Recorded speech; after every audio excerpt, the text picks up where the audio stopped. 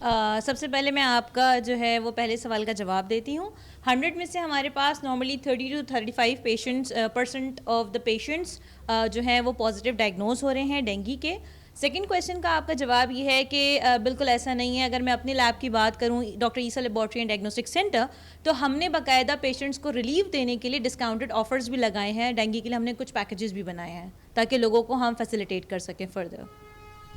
بالکل ان کا کہنا ہے کہ جو پرائیویٹ لیبارٹری کے حوالے سے کہا جا رہا ہے کہ کوئی جو چارجز بڑھائے گئے ہیں ایسا نہیں ہے, لیکن ایسا ضرور ہے جو محکمہ صحت سندھ کی جانب سے اعداد و شمار جاری کیے گئے ہیں اس کے مطابق روزانہ کی بنیاد پر درجنوں افراد جو ہیں وہ ڈینگی وائرس کا شکار ہونے کے بعد مختلف اسپتالوں کے اندر لے جایا جا رہا ہے. اس کے علاوہ طبی ماہرین کا کہنا ہے کہ کوشش کریں کہ اپنے گھروں کے باہر پانی جمع نہ ہونے دیں, اور اگر گھروں کے اندر آپ کے پانی ہیں تو اس کے جو برتن ہیں ان کو ڈھانپ کر کے رکھیں, کیونکہ ڈینگی مچھر کی افزائش عموماً صاف پانی کے اندر ہوتی ہے. اس لیے طبی ماہرین بار بار یہی آپ کو مشورہ دے رہے ہیں کہ اگر آپ نے ڈینگی وائرس سے بچنا ہے تو آپ کو احتیاط کرنا پڑے گا.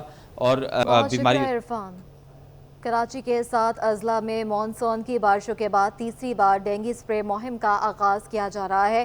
KMC کی معاونت سے DMCs کے ذریعے تمام اضلاع میں سپرے مہم چلائی جائے گی. اس پر مزید بات کریں گے احسن عباسی سے, جو اس وقت ایڈمنسٹریٹر مرتضی وہاب کے ساتھ موجود ہے. احسن بتائیے گا مزید کیا کہنا ہے ایڈمنسٹریٹر کا؟ جی بالکل, شہر میں بڑھتے ہوئے جو ڈینگی کے کیسز تھے اس کے حوالے سے لوکل گورنمنٹ KMC اور DMC اس تمام تر صورتحال میں کون سے نئے اقدامات پہ عمل درآمد کرنے جا رہی ہے. 2 اسپرے مہم جو ہے وہ کراچی میں مونسون کے سیزن میں کی جا چکی تھی. اس کے بعد اب دوبارہ سے جو ہے شکایت اور کیسز سامنے آنے کے بعد ایک اور مہم کا آغاز کیا جا رہا ہے. اس کی طریقہ کار کیا ہوگا, کن کن علاقوں میں یہ مہم کی جائے گی, ٹائمنگز کیا ہوں گی, اور KMC DMC کے ساتھ کیا معاونت کر رہی ہے, اس حوالے سے تفصیلی گفتگو کے لیے بیرسٹر مرتضی وہاب صاحب ہمارے ساتھ موجود ہیں, ان سے بات کرتے ہیں. مجھے بتائیے گا کہ تیسری مہم کا آغاز کرنے جا رہے ہیں ڈینگی کے حوالے سے, کس طرح شہر کے 7 اضلاع کو کور کیا جائے گا؟ بارش کے بعد یہ ایک پرابلم آئی ہے, اور آپ نے دیکھا کہ مانسون کی بارشوں کے دوران بھی ہم نے 2 اپنی کیمپینز کی تھیں. اب اگین ایک بار پھر بدقسمتی کے ساتھ یہ ڈینگی کے کیسز آ رہے ہیں, تو بلدیہ عظمیٰ کراچی ہو, DMCs ہوں اور سالڈ ویسٹ ہو, یہ تینوں ادارے مل کر کولیبوریٹ کر کے جگہوں کو آئیڈینٹیفائی کریں گے, اور جہاں جہاں سپرے ہونے کی ضرورت ہے وہ سپرے کیا جائے گا. دقت آتی ہے ہمیں جو گنجان آباد ایریاز ہیں جہاں پر ایٹ ٹائمز ایکسیس کرنا مشکل ہوتی ہے, بیکاز گاڑی کے اندر یہ سپرے ہوتا ہے. تو پچھلی بار بھی ہم نے کوشش یہ کی تھی کہ موٹر بائکس پہ بٹھا کے جو ہینڈ ہیلڈ فیومیگیشن مشینز ہوتی ہیں ان کو استعمال کیا جائے, تو تمام چیزیں کی جائیں گی. اور تینوں ادارے KMC ہو, DMCs ہوں اور سالڈ ویسٹ, یہ تینوں ادارے مل کر اس کے اندر کام کریں گے.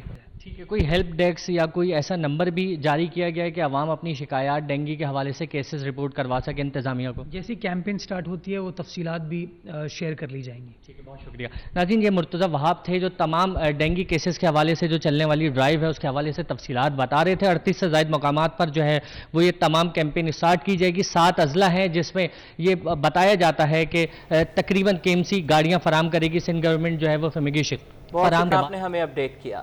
آگے بڑھے, آپ کو بتائیں کہ مختلف سکولز اور فلاحی اداروں کی جانب سے طلبہ کو PAF میوزیم خصوصی دورہ کروایا گیا. طالب علم کو 6 ستمبر کی مناسبت سے آگاہی فراہم کی گئی. دورے میں بینائی سے محروم افراد نے بھی شرکت کی. مزید جانتے ہیں ہمارے نمائندے سید زبیر راشد سے. جی زبیر. جی بالکل, اس وقت میں PF میوزیم میں موجود ہوں, اور یہاں پر جو ہے مختلف اسکولز اور فلاحی اداروں کی جانب سے یہاں پر ایک اسپیشل وزٹ رکھا گیا ہے, جہاں پر اسکولز کے جو طلبہ و طالبات ہیں, اس کے علاوہ جو ہیں فلاحی اداروں کے جو یہاں پر موجود جو طالب علم ہیں ان کی جانب سے یہاں پہ میوزیم کا وزٹ کرایا گیا ہے. اور 6 سپتمبر کی مناسبت سے یہاں پر کافی حد تک جو ہے آگاہی بھی دی گئی ہے. بنائی فاؤنڈیشن اور اولمپکس فاؤنڈیشن کی جانب سے بھی یہاں پر جو ہے وزٹ کرایا گیا ہے. اس وقت میرے ساتھ جو ہے بنائی فاؤنڈیشن کے روح روا چیئرپرسن سروت صاحبہ اس وقت میرے ہمراہ موجود ہیں, ان سے بھی جاننے کی کوشش کرتے ہیں. بہت شکریہ آپ کا. یہ بتائیے گا آج آپ لوگوں نے اسپیشل وزٹ یہاں پر کرایا, کیا آپ لوگوں نے کیا میسج دے رہے ہیں طالب علموں کو؟ جی السلام علیکم ایوری ون. جی ہمارے یہاں پہ آنے کا مقصد ٹو پرونگڈ ہے. دو ہمارے مین مقاصد ہیں یہاں آنے کے. ایک تو یہ کہ جو ہمارا کلچرل ہیریٹیج ہے, ہمارے نیشنل ہیروز ہیں, ہمارے جو نیشنل ہسٹری ہے, ان سب چیزوں کو اجاگر کرنا, بچوں کو ان چیزوں کے بارے میں بتانا. لیکن جو ہم یہاں پہ اس وقت موجود ہیں بنائی ایجوکیشن فاؤنڈیشن کے ویژولی امپیئرڈ بچوں کے ساتھ اور SOP کے نیورو ڈائیورس بچوں کے ساتھ. تو یہ ایک انکلوژن کی بھی ایفرٹ ہے کہ ہر پبلک پلیس پہ جا کے ہم یہ بتائیں کہ ویژولی امپیئرڈ لوگ, ہیئرنگ امپیئرڈ لوگ, wheelchair users, neurodiverse لوگ, یہ سب کمیونٹی کا حصہ ہیں. اور جب بھی کوئی پبلک پلیس اپنے آرگنائز کرے, چیزیں بنائے, اس کی پلاننگ کے وقت ہی ان لوگوں کو تقریباً 15% آف پاپولیشن عام طور پہ ایسے لوگ ہوتے ہیں, ان کی نیڈس کو ملوث خاطر رکھا جائے. ریمپس اور بریل اور اس طرح کی چیزوں کے ذریعے ان کو بھی فیسیلیٹیٹ کیا جائے تاکہ یہ بھی پبلک پلیسز کو انجوائے کر سکیں. یقیناً جی قابل ستائش اقدام اٹھایا گیا بنائے فاؤنڈیشن کی جانب سے, اس کے علاوہ اولمپک فاؤنڈیشن کی جانب سے بھی. بنائے فاؤنڈیشن سے منسلک سلمان صاحب بھی اس وقت ساتھ ہمارے موجود, ان سے بھی ان کے تاثرات جانتے ہیں. کیا آپ لوگوں نے ابھی تک یہاں پر ایک انٹرسٹ دیکھا؟ دیکھیں بہت بڑی بات ہے, آج بہت بڑا دن ہم سب لوگوں کے لیے, کیونکہ ایسے دنوں میں ایسی جگہوں پہ ایسے ہیروز کے بارے میں جاننا یہ ہم سب کے لیے بھی ضروری ہے. عام طور پہ جو ہمارے پرسن ود ڈسیبلٹیز ہوتے ہیں ان کو اس سے بالکل الگ رکھا جاتا ہے. آج کا وزٹ بہت امپورٹنٹ ہے ہمارے سارے بچوں کے لیے. بہت شکریہ جی. سلمان صاحب اور سرور صاحبہ آپ دونوں اس وقت ہم سے بات کر رہے تھے. یقیناً جی قابل ستائش اقدام اٹھایا گیا, اور نہ کہ صرف یہ دو فاؤنڈیشنز یہاں پر موجود تھیں بلکہ یہاں پہ جو ہے اسکول کے طالب علم بھی بہت بڑی تعداد میں موجود ہیں. اگر میرے کیمرہ مین اجمل اگر آپ کو کیمرے کی آنکھ سے ملاحظہ کرا سکے کہ یہاں پر جو ہے میرے خیال سے 30 سے زائد اسکولز جو ہیں جن کا وزٹ یہاں پر کروایا گیا ہے. تو یقیناً 6 ستمبر کی مناسبت سے آج یہاں پر جو ہے مختلف اسکولز اور فلاحی اداروں کی جانب سے وزٹ رکھوایا گیا ہے. بہت شکریہ زبیر. بلدیہ ٹاؤن میں پانی کی عدم فراہمی کے خلاف MQM پاکستان کی جانب سے MD واٹر بورڈ کے دفتر کے باہر احتجاج کیا جا رہا ہے. پارٹی اراکین نے بلدیہ ٹاؤن کو پانی نہ ملنے کی صورت میں احتجاج کا دائرہ کار وسیع کرنے کا عندیہ دیا ہے. ہمارے نمائندے رضوان احمد وہاں پر موجود ہیں, ان سے مزید جانتے ہیں. جی رضوان بتائیے گا. بالکل, بلدیہ ٹاؤن میں قلت آب کے خلاف MQM پاکستان کی جانب سے مظاہرہ کیا جا رہا ہے MD water and sewerage board کے سیکریٹریٹ پہ. اور اس وقت اس مظاہرے میں نہ صرف یہ کہ بلدیہ ٹاؤن کی عوام موجود ہے, بلدیہ ٹاؤن سعید آباد, بلکہ اس کے ساتھ ساتھ جو اراکین اسمبلی ہیں اور ذمہ داران وہ بھی موجود ہیں. علی خورشیدی رکن صوبائی اسمبلی ہیں MQM پاکستان سے, وہ یہاں پر موجود ہیں, ان سے بات کرتے ہیں. علی صاحب فرمائیے گا یہ قلت آب کی وجہ کیا ہے, اور ہب ڈیم اگرچہ فل ہو چکا ہے پھر بھی پانی نہیں مل رہا, کیا وجوہات ہیں اور کیا آپ کے مطالبات؟ کراچی شہر میں جو پانی کی کمیابی ہے اس کا سب سے بنیادی مسئلہ یہ ہے کہ 2008 کے بعد سندھ حکومت نے جو ہے وہ کراچی کا جو پانی کا کوٹا ہے اس میں ایک سنگل ڈراپ بھی انڈکشن نہیں کیا. اس کی وجہ کر یہ ہوا ہے کہ آبادی مسلسل بڑھ رہی ہے, اور پھر جتنا انفلکس باقی شہروں سے کراچی شہر میں آتا ہے وہ بھی یہاں پر موجود ہے. تو پانی تو سبھی پیتے ہیں نا, جب پانی کے لیے افراد زیادہ بڑھ رہے ہیں, پانی کی کمیابی ہو رہی ہے, تو یہ وجوہات سامنے آتی ہیں کہ یہ تو مجموعی وجہ ہے, لیکن بلدیہ ٹاؤن کا جو مین سورس ہے وہ ہب ڈیم ہے, اور ہب ڈیم تو اوور فلو ہوا اور اسپیل ویز کے جو ہے کھلنے پڑ گئے. تو آپ یہ بتائیے کہ اس قدر پانی کی مقدار ہونے کے باوجود بلدیہ ٹاؤن کو پانی کیوں نہیں ملتا؟ اسپیسیفکلی اگر بلدیہ غربی کی بات کریں اور ضلع غربی کی بات کریں اور اس میں بلدیہ ٹاؤن کی بات کریں, تو یہاں بدقسمتی یہ ہے کہ اس پورے شہر کراچی میں اور بالخصوص ضلع غربی میں, چاہے وہ بلدیہ ٹاؤن ہو, چاہے وہ سائٹ ٹاؤن ہو, چاہے وہ اورنگی ٹاؤن ہو, وہاں پر پانی کے سسٹم پر انویسٹمنٹ نہیں کی گئی ہے. اور جب آپ پانی کے سسٹم پہ انویسٹمنٹ نہیں کریں گے, پانی کی لائنیں جو ہیں وہ کنٹیمنیٹڈ ہو جائیں گی, تو اس کا نتیجہ یہ ہوگا کہ یہاں پر لوگوں کو پانی نہیں مل سکے گا. برس سے آواز اٹھائی جا رہی ہے لیکن پانی نہیں مل رہا, یہ کہنا ہے ان بلدیہ ٹاؤن کے متاثرین کا, جو کہ MQM پاکستان کے زیر اہتمام MD سیکریٹریٹ کراچی بورڈ پہ. بہت شکریہ رضوان. ملک کے ٹیکسٹائل ایکسپورٹ میں اضافہ ہو گیا. اگست کے مہینے میں 1 ارب 55 کروڑ ڈالر کی ٹیکسٹائل ایکسپورٹ ریکارڈ ہوئی. کاٹی کے سینئر نائب صدر ماہین سلمان کا کہنا ہے کہ سیلابی صورتحال کے بعد ٹیکسٹائل ایکسپورٹ کو دھچکا لگ سکتا ہے. حکومت کو اقدامات کرنے ہوں گے. مزید جانتے ہیں ہمارے نمائندے حبیب خان سے. جی حبیب. بالکل, دیکھیں اگر ملکی ٹیکسٹائل ایکسپورٹس کے حوالے سے بات کریں تو ایک بار پھر جو ہے وہ جو ملکی ٹیکسٹائل ایکسپورٹس کا ڈیٹا جاری کیا گیا ہے اس کے حوالے سے مثبت خبر ہے, اور وہ یہی ہے کہ اگست کے مہینے میں جو اعداد و شمار جاری کیے گئے ہیں اس میں 1.55 ارب ڈالر کی جو ہے وہ ایکسپورٹس ریکارڈ کی گئی ہیں, جو کہ ماہانہ بنیادوں پر اگر بات کی جائے تو 4.7% اضافہ ہے. اور اسی حوالے سے بات کرنے کے لیے اس وقت ہمارے ساتھ سینئر وائس پریزیڈنٹ ہیں Korangi trade and industry association کی ماہین سلمان. ماہین, یہ بتائیے گا اس وقت ڈیٹا جو آ رہا ہے وہ مسلسل اس میں دیکھ رہے ہیں ہم اضافہ ہے, کیا وجوہات ہیں اضافے کی اور کیا ہم اس اضافے کو آگے سسٹین کر پائیں گے؟ دیکھیں وجوہات تو بڑی اس وقت obvious ہیں, تھوڑا اسٹرانگ ہیں کہ آپ نے آن اے ایئرلی بیسس آپ کا 6% انکریز ہوتا ہے over the last year, right. مطلب ہمارے 1.46 بلین کی اگر لاسٹ ایئر ایکسپورٹس تھیں تو اس دفعہ ہماری 1.55 بلین مطلب ایز آف اگست ہماری ہیں, اور اگر منتھلی بیسس پہ دیکھیں تو بھی ہمارا 4-4.5% کا انکریز آ رہا ہے ڈیٹا میں. مگر یہ ڈیٹا جو ہے, میں جو آپ سے بات کر رہی ہوں وہ ویلیو کے اوپر بات کر رہی ہوں. ڈیفینیٹلی تھوڑا بہت والیوم کے اوپر بھی فرق آیا ہوگا, مگر زیادہ جو ہمیں بوسٹ ملا ہے وہ روپی کی ڈیویلیویشن سے ملا ہے, کیونکہ جب اس کو کنورٹ کرتے ہیں آنے والے پیسوں کو تو وہ ڈالر میں زیادہ اماؤنٹ بن جاتی ہے, تو وہ ہمیں ایک ایفیکٹ وہ ملا ہے. دوسرا ہمیں گلوبل ایفیکٹ تھوڑا سا ایسے ملا ہے کہ چائنا کچھ کرائسس میں آ گیا due to COVID and other circumstances, تو کہہ لیں آپ ایک طریقے سے ہمیں تھوڑا ان کا مارکیٹ شیئر مل گیا, اور اس سلسلے میں جب ہمیں مارکیٹ شیئر ملا تو کچھ ہماری لک اس طریقے سے بھی اچھی ہوئی کہ ہمیں ہمارے ایکسپورٹرز کو جو پرائس ہے وہ بہت اچھی مل گئی مارکیٹ میں. لیکن یہ ایک پازیٹیو سینیریو ہے کیونکہ ہم نے پچھلا بوسٹ بھی جو ہے کووڈ ٹائمز میں ہی لیا تھا, جب ہم نے انڈیا کے ساتھ کمپیریٹیو ہمارا ایک کمپٹیشن میں جب India lost the market to اس.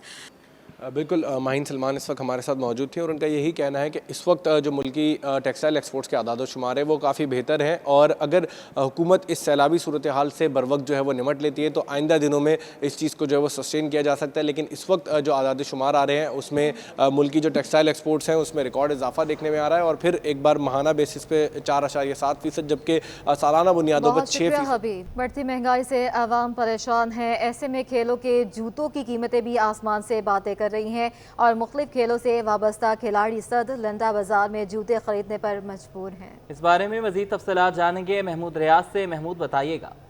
مہنگائی نے عوام کی کمر توڑ دی ہے, اور اگر ہم کھیلوں کے حوالے سے بات کریں تو کھیلوں کے لیے کھیلوں کے شوز ہونا جو ہے, سپورٹ شوز, ان کی بہت زیادہ ضرورت ہوتی ہے. اور اگر ہم مارکیٹ میں بات کریں تو نئے جوتے اس وقت 3,000-4,000 کے ہیں.